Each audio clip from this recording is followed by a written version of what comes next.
The next movie and Tanner's pick this week was the third film in the universe, I guess. The 1995 film Die Hard with a Vengeance. Dude, let's do our ranks. Oh no. So Nico prefaced this one last week with "This is the bad one."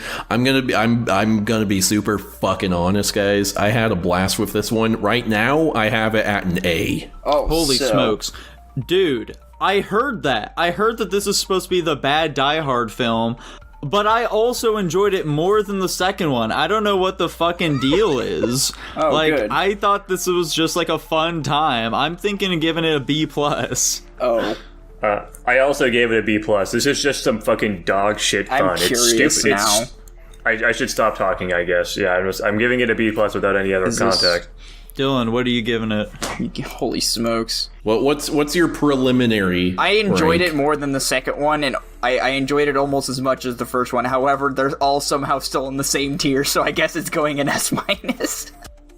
Interesting. I should lower Die Hard 2. Why the fuck did you put Die Hard 2 in S-? Jesus Christ. That's a good point. I don't know. I'm gonna have to lower that for sure. I didn't think of that one. Anyway, Die Hard 3 is the story of John McClane. He is still... Well, actually, I guess things continue to get shittier for him as this series goes on. Wait. No, we're in New York. Yeah. Yeah. It's very sunny and hot the whole time, so I'm like, wait, are we in Los Angeles again? But no. It also really looks like Los Angeles in some of the parts. Yeah. But anyway, there's an explosion, and then a terrorist guy wants John McClane, and then John McClane and a black man team up to go find the terrorist, but it wasn't a revenge. They're actually going to rob a bank, and then everyone dies.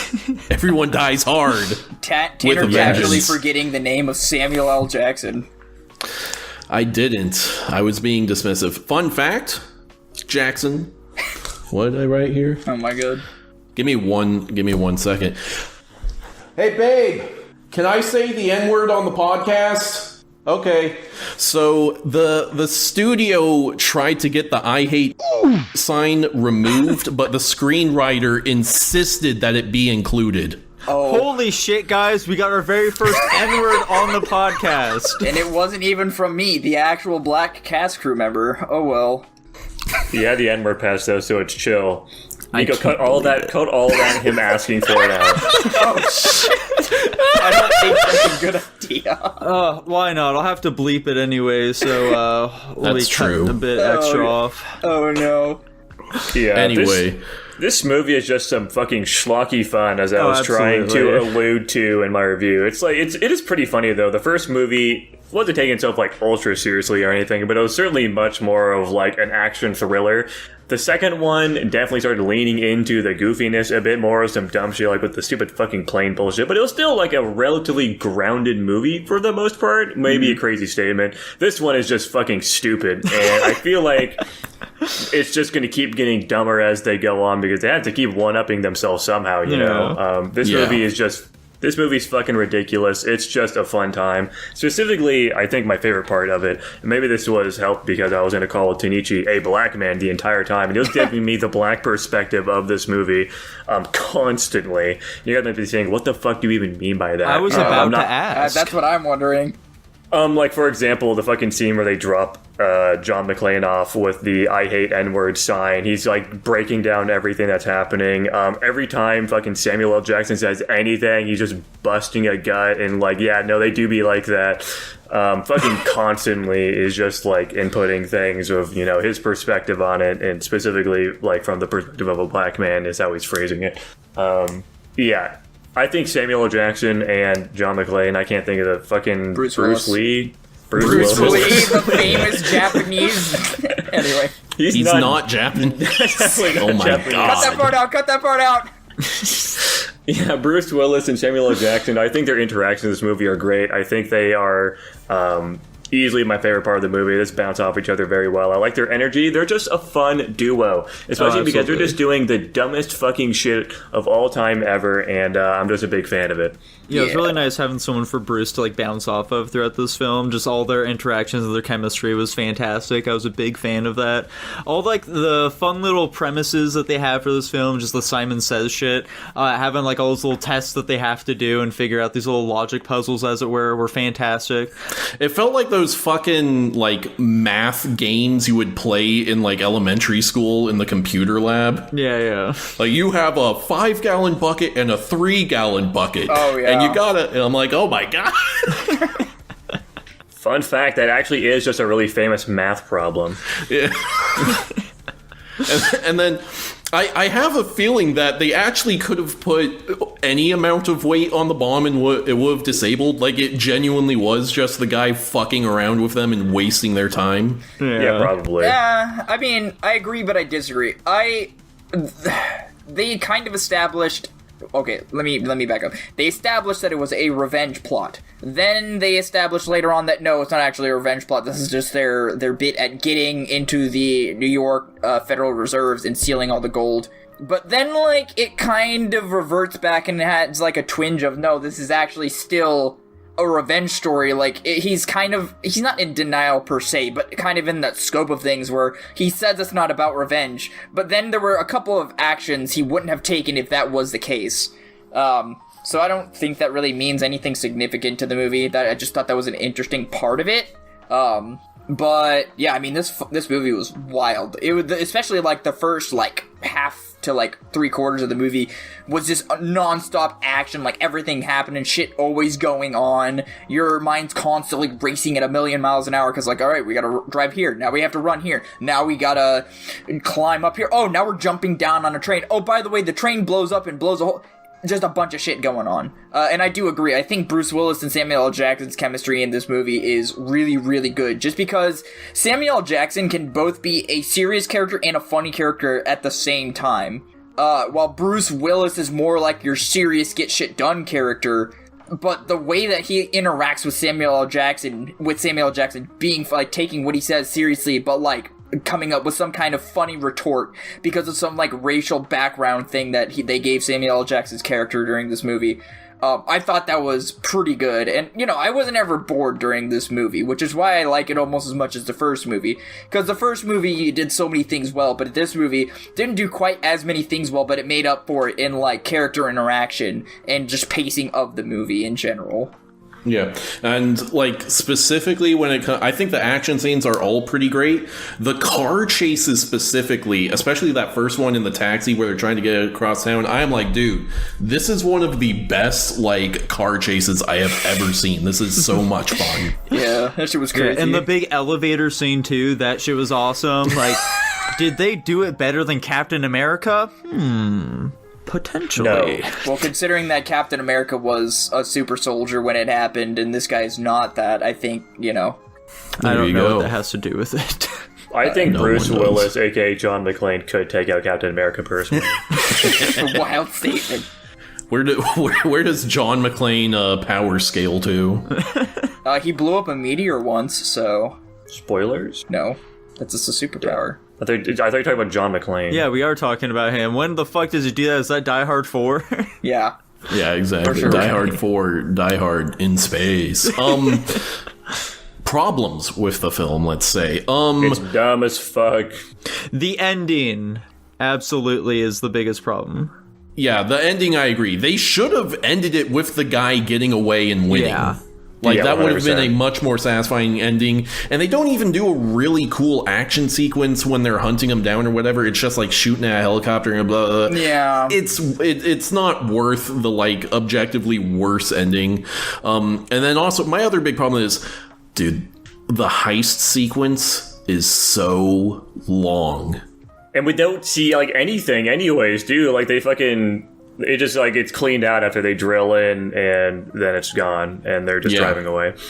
But we're sitting there with our main character nowhere to be seen, just watching these guys march into the vault and whatever for, like, I mean, it's got to be like 7 to 10 minutes straight of this, and it's with not When the Saints Go Marching In, is it? It is. That's why I picked... that song played I thought it was Yankee Doodle. Maybe it might have actually been Yankee Doodle. I might have misremembered. Anyway, with whatever, like, really generic, like, kind of annoying song playing, I'm like, okay, dude, I'm ready for Bruce to come back. Can we do something else? Can we get back to the plot, actually, you know? I must have glazed over that part. I don't remember it taking that long. It was, I mean, I don't know. Nico and Jack, am I crazy? It was a very long sequence. Yeah, they did certainly show a lot of setup, which I'm not, like, super opposed to, but yeah, they definitely showed probably a little more than they had to. Are we good? I gotta say, guys, this is going to be a very dumb question. I understand how ignorant and foolish I am for asking this, okay? Would getting rid of that gold actually affect our economy that much? Based on the way it is now, probably not. Yes, I think it would. I always picture that as more of like a symbolic thing. It doesn't actually have any real impact on us.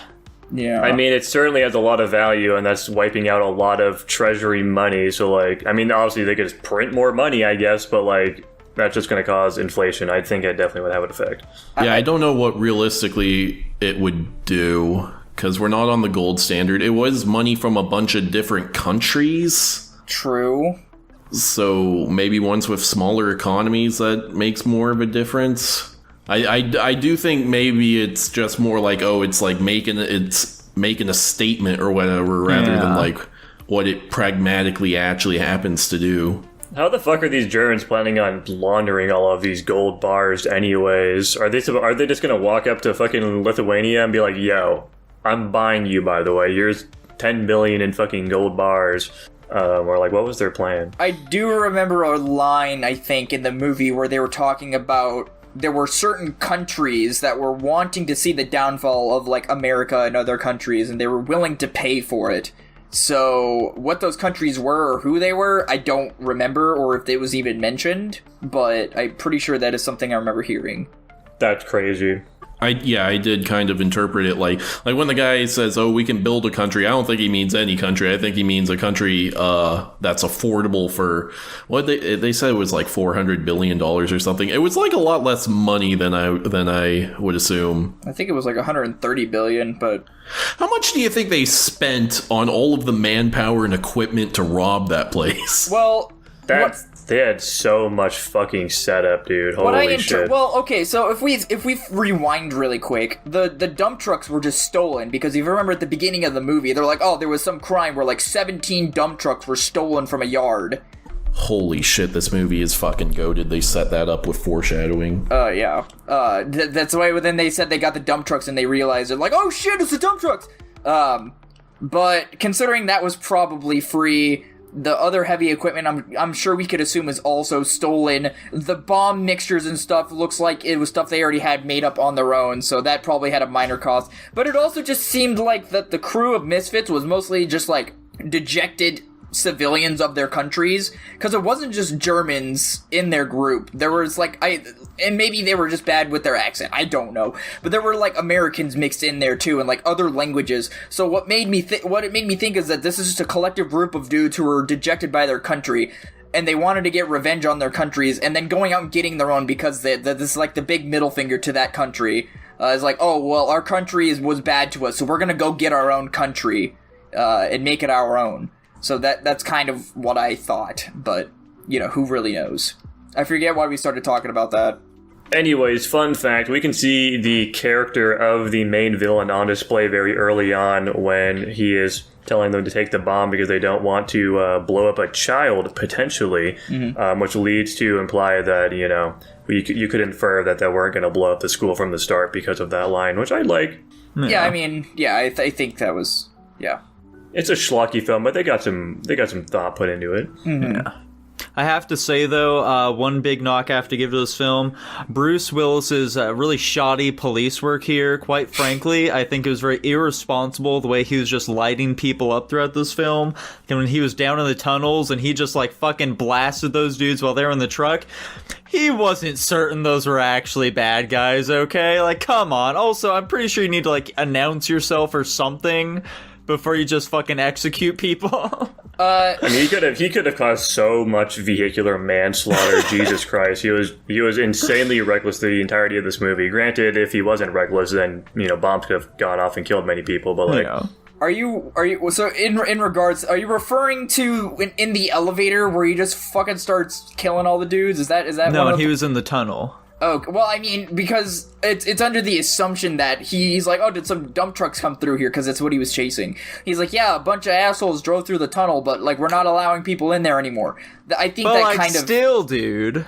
I don't, dude, I think that's a little bit of a nitpick, in my opinion. It was very much laid out that no more dump trucks were supposed to go. I think it's irresponsible, and it makes me negatively look upon his character. Listen, dude, He's becoming an evil person throughout this film, which they had an alternate ending that was supposed to further illustrate, in which the guys, they do in fact escape, and Bruce Willis hunts them down. He hunts down Simon, and he places down a fucking bazooka. They, like, shaved off the reticles or whatever on, so you can't tell which side is which, and he like gives it to him and is like, all right, we're gonna play one last game, you have to figure out which side is which and kill me, and then Simon blows himself up. Based?